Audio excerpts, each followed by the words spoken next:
hezagire karibu ego Amen. ijambo rero ni iry'umurongozi rero Justin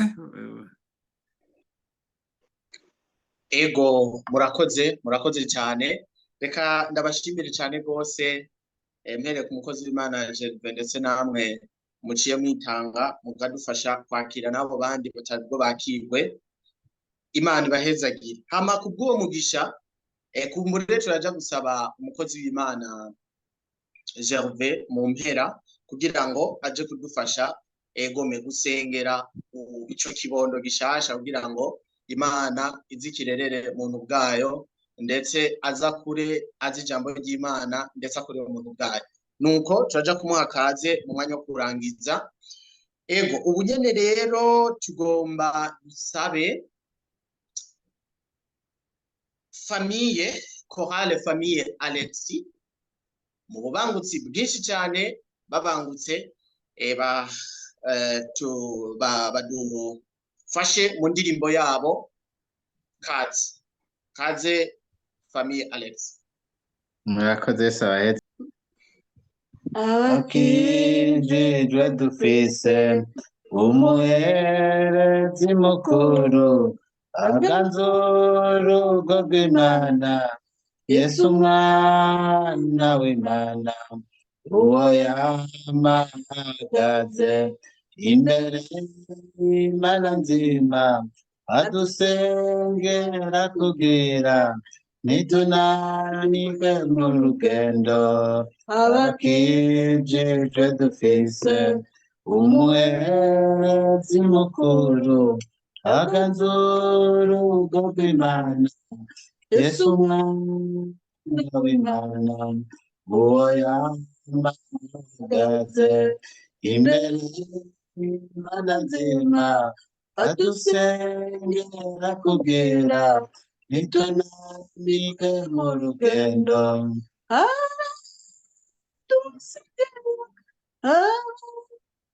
dusengera Yesu umuherezi mukuru asengera niwe aradukunda Yesu uwo muherezi tubabwira akirira mw'isi yadusengera ati data we ugororotse aziganire mw'izina ryawe ryera wampaye ngo we nk'uko jewe nawe turumwe uwo muherezi tubabwira akirino ngaha mw'isi yadusengera ati data we ugororotse baziganire mw'izina ryawe ryera we wampaye ngo babumwe nk'uko jewe nawe data turumwe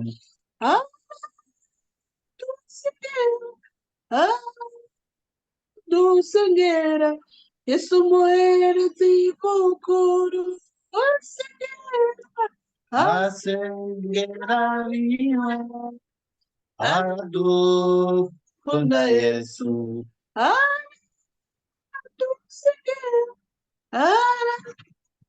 dusengera Yesu umuherezi mukuru asengera niwe aradukunda Yesu Yesu ahezagire amen ego amina Yesu bahezagire asante sana chorale Alexis gizwe n'umuryango wa Alexis Imana ibahezagire cyane murakoze cyane mu ndirimbo yanyu indirimbo yarimwe amajambo meza Yesu abahezagire kandi mboneweho mbere no kubatera intege kubera ko mwama mudufasha akenshi muritanga cyane ndetse mukanategura n'uturirimbo bikagaragara ko mwayidushikanyeho iteguye. Imana ibibahezagirire, murakoze. Eka ndetse n'umukozi w'Imana bami mwese ibahezagire cyane, Imana ibahezagire. Nuko rero murakoze, nongeye gutanga ikaze na karibu kubamaze gushika bose. Ndabona ko ari abaje batevye, ariko abakozi b'Imana babakiriye, nanje aka kanya rero nongeye kubakira by'umwihariko. Hanyuma kandi ngo ego duhejeje gukaraba n'akanya keza ko kugira ngo twakire umukozi w'Imana kugira ngo atwigishe twumve ijambo ry'uno munsi. Nuko ndabasabe rero aho muri mube comfortable, mwitegure, tugomba dufungure. Nuko reka nsabe, ndabona nari nashatse kwikora kuri Perez yamaze kudukorera mu gikorwa. Reka nsabe Divine niba utwumva ugurure mikro yawe kugira ngo uduze isengesho, utange karibu ku mukozi w'Imana. Kazi. Senga Imana. Mana nziza, Mana ugira neza, Mana y'ubuntu n'imbabazi, turagushimiye neza yawe watugiriye uyu munsi. Tariki nk'Imana waduhaye ubugingo, Yesu twibutsa no kongera kuza kuba mu gikorwa cawe. Nuhabwe icubahiro Mana, kumwe wese wamuviye amahoro. Ushimwe ushigwe hejuru, naco twari co n'ubuntu twagiriwe. None Kristo nushimwe, kumwe wese wamwibukije n'iyi saha akongera kubaha ahantu. Ushimwe uhabwe icubahiro. Erega ngo nta gihe na kimwe bigira ukoraniriza abayakobo ubusa, uba ugomba kubagira ico ubagomba ko. None rero Mana, twaje natwe, mitima yacu yaje ihuzagizwa ikwifuza, tukurondera ijoro n'umurango. None rero Kristo, twaje ngwino utubwire. Yesu, dusengeye umukozi wawe watumanye amajambo. Ngwino Mana umuvugishe, ntaba ari we ariko umukoreshe, akubere nk'itwiyo Mana, natwe twumve. Uzibura amatwi y'impwemu kugira ngo twumve icyo tugomba ko. Mw'izina rya Yesu, urakoze Kristo, tumwambitse ubwiza bwawe Mana. Umugirire neza Yesu, umucemwo, maze natwe duhe kumva. Uzoba ukoze, shishikara urongore Mana, ko twaje natwe Yesu, ntidutahe uko, ahubwo tugenda twujurije, imitima yacu yihaze. Uzoba ukoze, urakoze. Porogaramu yose tuyishize mu biganza vyawe, ni mw'izina ryawe rya Yesu Kristo, amena. Amen. Amen. Amen, amena. Imana iguhezagire mushiki wacu Divine, urakoze cyane. Haleluya, shengero ry'Imana. Amen. Amen. Muriteguye. Kabisa. Tugomba dufungure, tugomba turye ipirawo. Ndabahaye kaze na karibu. Reka ego by'umwihariko mpe ikaze na karibu umukozi w'Imana wacu kuno munsi. Karibuni sana Bwana kiongozi Pastor Hilaire, turabaye kaze, akanya ni rwanyu. Murakoze. Murakoze cyane. Yesu abahezagire. Ndafise akanyamuneza ko kwakira abandi bashitsi. Hari umumama wacu ari hariya muri Canada, ahantu ngira ngo ubuharakanye. Hanyuma tukaba turi kumwe n'ubundi Arcade, nawe nyene karibu. Reka tumuhe ikaze mama Marceline hariya muri Winnipeg. Turamutse. Turaha dukoraniye ngaha, turi abana b'Imana, turi mu bihugu bitandukanye, ariko abenshi bari ngaha mu Budagi, ariko ngaha kandi ndabona hariho n'abandi bari mu yandi mahanga. Ubundi dufise abo muri Kenya, abo muri Emirats Arabes Unis, abo mu Burundi, abo mu Bubiligi no mu Busuwisi, none uno munsi dutewe iteka nuko namwe muhashitse ni nimero ya mbere mubaye mu bantu bari muri Canada batugendeye kuri uru rubuga. Turamaze kugenderwa n'uwo muri Hollande kandi turanezerewe cyane. Karibu muturamutse imbere yuko tubandanya tuja kwijambo.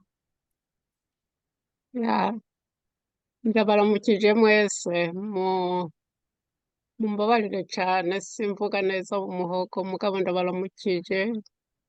Imana ibahezagire mwese, ni byiza kubana namwe. Nditeze ibyo tugiye kumva, uko tugiye kumva ijambo ry'Imana. Mugire amahoro, mugire n'umugisha w'Imana mwese. Amen. Amen. Amen. Murakoze. Hanyuma ndabona hariho na mwene data umukozi w'Imana Alfred nawe nyene arahashitse. Yesu abahezagire, amuhezagire. Nawe karibu muri kano kanya turi hano dusangira ijambo ry'Imana. Ngira nsabe umuntu afise igitabo ca kantike aturabira ururimbo rw'120. Ijuri imbere y'Imana visumuna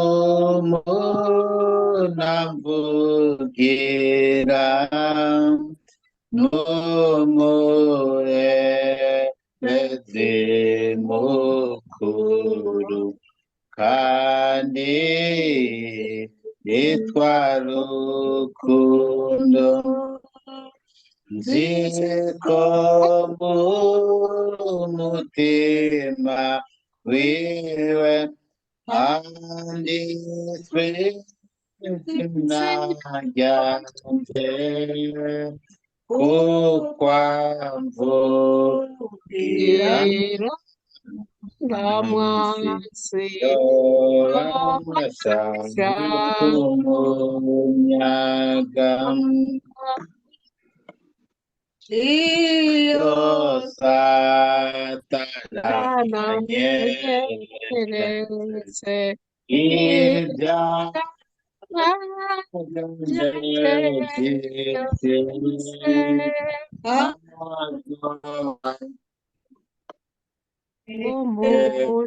umucamanza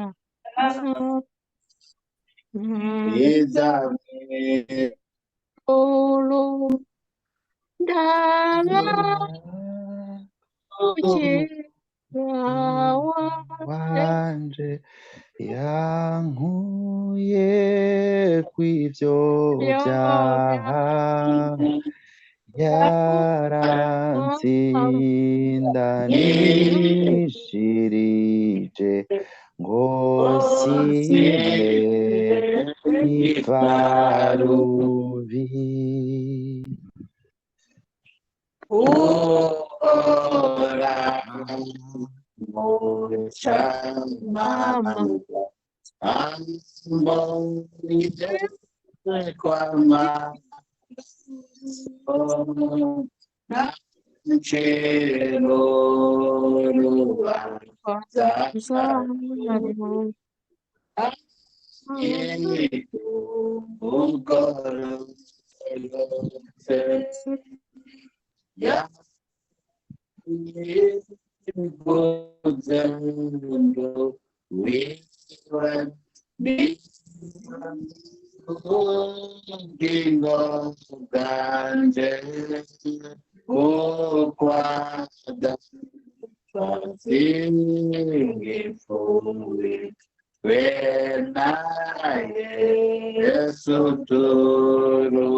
Amen. Amen. Yesu abahezagire, murakoze. Ndanezerewe rero. Iri jambo riryoheye cyane murigumye ku mutima uno munsi namwe tahaniryo muzamutanye igikomeye. Nguhoraho umucamanza ambonye ko amaraso ntancira urubanza rubi anyita ugororotse. Yaranyiguze nduwiwe niwe bugingo bwanje, ko adapfa singipfuye, twe na Yesu turi umwe. Amajambo tuganira ko uno munsi n'amajambo akomeye kandi musanzwe muzi. Ku mukristu nta gitangaje kiriho kumubwira ubutumwa bw'umubatizo, ariko ubutumwa bw'umubatizo usibye nuko bamwe babatiza uku abandi bakabatiza kuriya, kenshi abantu ntibakunda kubukorako kuko bubatera ibibazo, ugasanga bashimye kutabihagararako cane, ngo igikuru ni mu mutima. Ukubatizwa, uwabatije ubwa mbere avugwa muri Bibiliya ni Yohana umubatizi. Uwo Yohana yari inde? Yohana yari mwene wabo canke muvyara wa Yesu, ni umwana wa Zakariya na Elizabeti. Wa wundi Zakariya na Elizabeti bari barahebuye uruvyaro, murazi umumarayika ingene umumarayika yamubwiye ko azokwibaruka, hanyuma uwundi ati nzovyerekwa n'iki, Imana ikamuha ikimenyetso c'uko yamaze ico gihe cose atavuga kugeza uwo mwana abonetse. Kubatizwa, aho nariko ndasoma ibijanye n'aya majambo, nasanze ngo nukozwa, nugukura kw'imvyiro, ego n'amazi. Reka dusome muri Mariko wa mbere, imirongo Mariko wa mbere, Mariko wa mbere, ego turasoma ahanini, tuza gusoma imirongo 4, duhere kuri 4 canke reka twasome hose. Itanguriro ry'ubutumwa bwiza bwa Yesu Kristo, umwana w'Imana, nk'uko vyanditswe na Yesaya yavugishwa n'Imana, ngumve ngira ntume integuza yanje imbere y'amaso yawe, ikuroranirize inzira. Ijwi ry'usemerera mu bugaragwa ati nimutegure inzira y'Uhoraho, mugorore iz'ibihamo ziwe. Niko Yohana yaje abatiriza mu bugaragwa, yigisha kubatizwa ko kwihana ngo babohogwe ivyaha. Reka dutsimbire ku karongo k'umunani. Yaravuga ati undusha ubushobozi azoza mu nyuma yanje, ntibimbereye no kunama ngo mfundurure utugozi tw'inkweto ziwe. Jewe ndababatirishije amazi, ariko we azobabatirisha mpwemu yera. Umubatizo wa Yohana wari uwo mu mazi.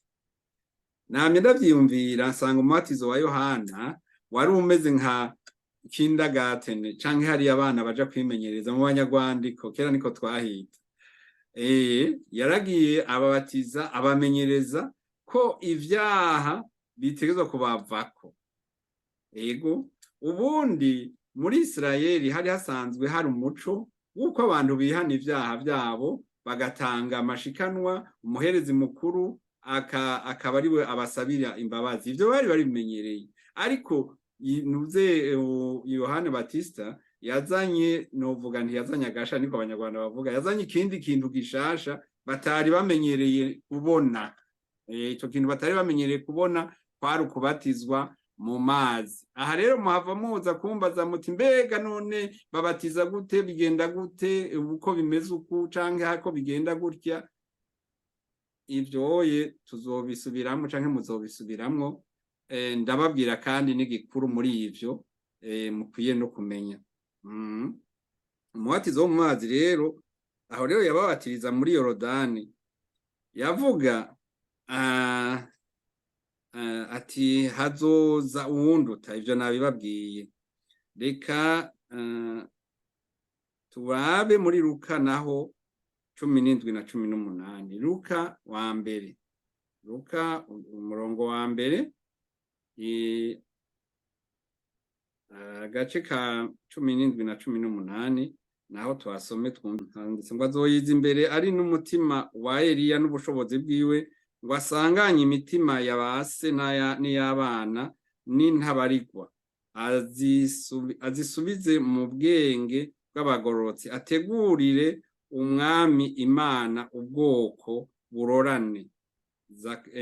Ni ukuvuga aha ni ijambo ryavuzwe kuri Yohana umubatize ko azotegura ubwoko bw'Imana bushasha. Uwo mubatizo rero waje kugaburamwo abantu kubiri, abakiriye Yesu nk'umwami n'umukiza wabo n'abatamwakiriye. Reka tubandanye. Kuko Yesu yari yabivuze canke ijambo ryabivuga bonyene mu Yohana yari yabivuze ati hazoza uwundusha azobabatiza muri mpwemu yera no mu muriro. Mpwemu yera uko tumubwirwa ni Imana izana novuga muri twebwe ubundi ububasha muri twebwe. Reka tubisome muri Yohana 14. Yohana 14 hariho amajambo adufasha 14:6 hariho amajambo adufasha kugira ngo tuvyumve neza. Mpwemu yera Yesu aramubwira ati ni jewe nasomye 10 muze ngo ni 14 ni 16 si 6.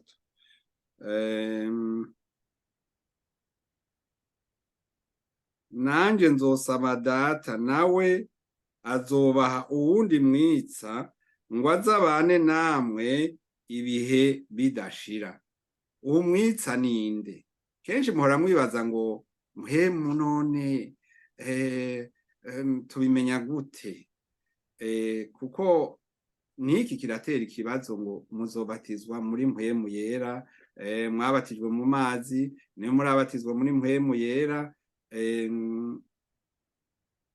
Uwo mpwemu yera akazakora karaguhindura ukavuga ibyo utari umenyeye kuvuga, kakaguhindura imero, kakagutanya nabo mwari mukundanye, mwari muhora musangira akamego canke akantu katuma mukerebuka gasamusamu, sinzi ko mukavuga namwe. Mpwemu yera rero niwe aza kuduhindura. Iyo rubatizo Yohana yabatiza ntigwatuma, nta mpwemu yari novuga yari action, cyari ikintu cy'umuntu agenda akavuga ati jewe nabonye ko mfise ivyaha kandi mbatiza, akaba rero avuye mu vyo yahoramwo. Ego nta muntu ashobora guhinduka adafise mpwemu yera ngo amukomeze. Urashobora gufata ingingo ariko urakeneye ko uronka mpwemu yera. Uwo muriro nawo narawiyumviye ko ndavuga nti mbega uwo muriro none niki? Uwo muriro ugutera inyota y'ukumenya no kugomba.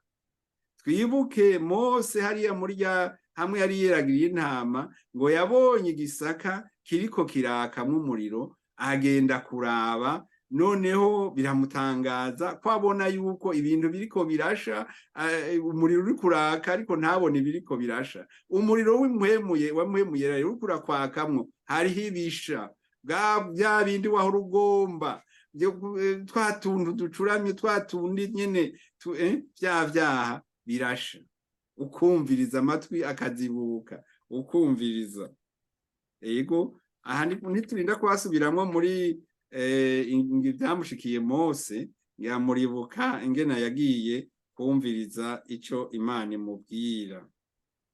Yohana umubatizi yahamagarira abantu guhinduka no kwambara ikibaranga. Iyo uhindutse ugira ikikuranga. Sindabizi nko bamaze kubaka baragira ikibaranga bakambara hano ku rutoki impeta yuko basezeranye n'uwo bubakanye.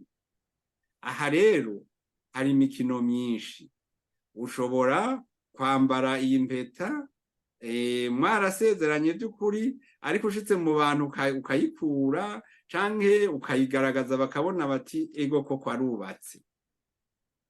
Iyi mpeta si yikora akazi, hakora mu mutima wawe n'ingwino uvyifashemwo. N'ikibatizo niko kimeze.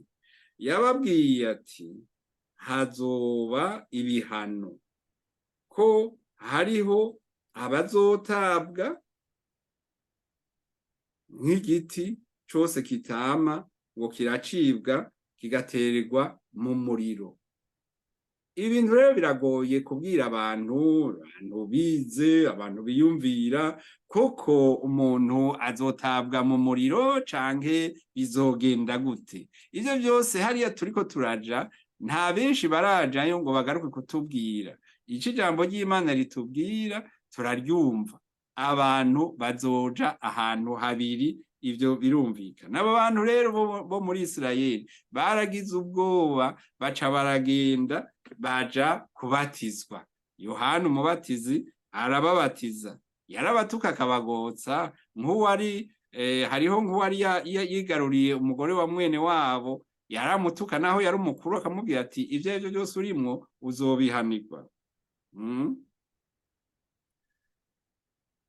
Umunyabwenge yitwa Nikodemu, bishoboka ko umenga yari yize n'ibintu by'ijambo ry'Imana, yari mu bakuru b'idini ry'Abayuda, kandi idini ry'Abayuda ico gihe ca Yohana umubatiza ryarabandanya rikora, baratanga amashikanwa, abaherezi barabandanya bakora ibikorwa vyabo. Nuze Yohana umubatiza yari yadutse nk'umuntu umenga azanye idini, umenga azanye idini shasha. Sinzi ko mu karere iwanyu mwigeze kubaho mukabona nk'idini shasha, umuntu azanye ukundi kuntu, abantu ntibavyihutira, cane cane ababa bari mu bakuru. Sinzi ko Gaburiyeli ari ngaha, niwe umuvyeyi wiwe yatanguje ishengero ry'ico gihe ryari Fekabu. Hanyuma aha yarishinze, abanyeshengero bo mu yindi dini ntavuze nibo bagiye gusambura aho hantu. Rero Yohana Batista nawe nyene yaraje nk'uko nyene, ariko we nyene murabizi ko yageze ahantu agakeka, agatuma kuri Yesu ati mbega mbwira neza, ni wewe canke n'uwundi azoza? Yesu aramwishura, inyishu yamuhaye murayibuka ko yamubwiye ati ibitumva birumva, abamugaye baramuguruka, bitabona barabona, n'ibintu bene ivyo muravyibuka. Abona ati ibi bintu n'ivyanditswe, kandi ivyo vyanditswe, ivyo bitabo vya Yesaya na ba Yeremiya banditse, nivyo n'Abayuda bakoresha. Bari bazi kandi ko n'umukiza azoza. Ego. Hanyuma ubu Nikodemu nawe aravuga ati uyu mugabo yiriko arigisha, twese turamwumva, none n'uyu Yesu akora ibitangaza kandi twirirwa turavyumva, none ukuri nukuhi?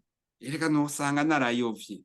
Niho yaca agenda akarondera Yesu, ngo yagiye mw'ijoro yikinze agahumbezi, agenda kumurondera, aramubaza muri Yohana 3, aramubaza, reka tuhasome mbere.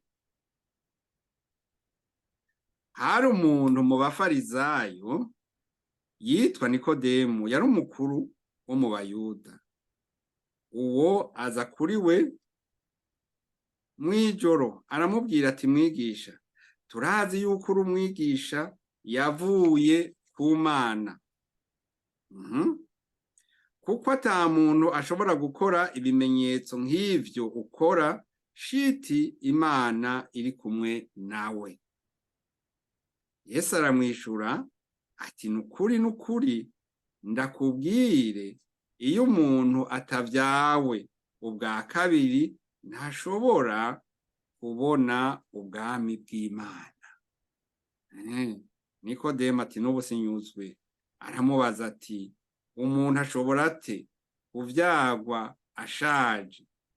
Mbega yoshobora gusubira mu nda ya nyina akavuka? Yesu aramwishura ati nukuri ndabikubwire, iyo umuntu atavyawe n'amazi na mpwemu ntashobora kwinjira mu bwami bw'Imana. Haleluya. Navuze ukubatizwa, hari ukubatizwa kwinshi. Umuntu ashobora kubatizwa kubera imvo nyinshi.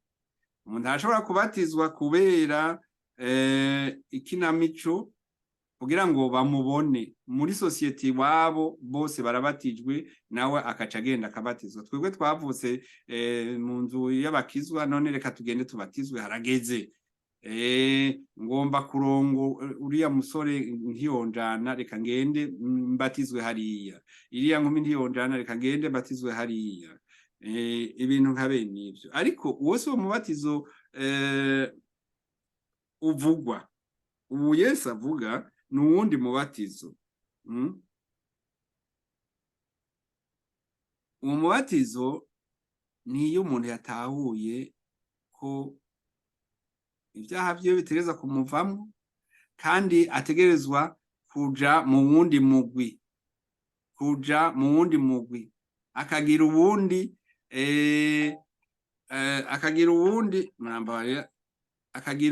muntu, akagira novuga ikimuranga kindi, ikimuranga. Murambarira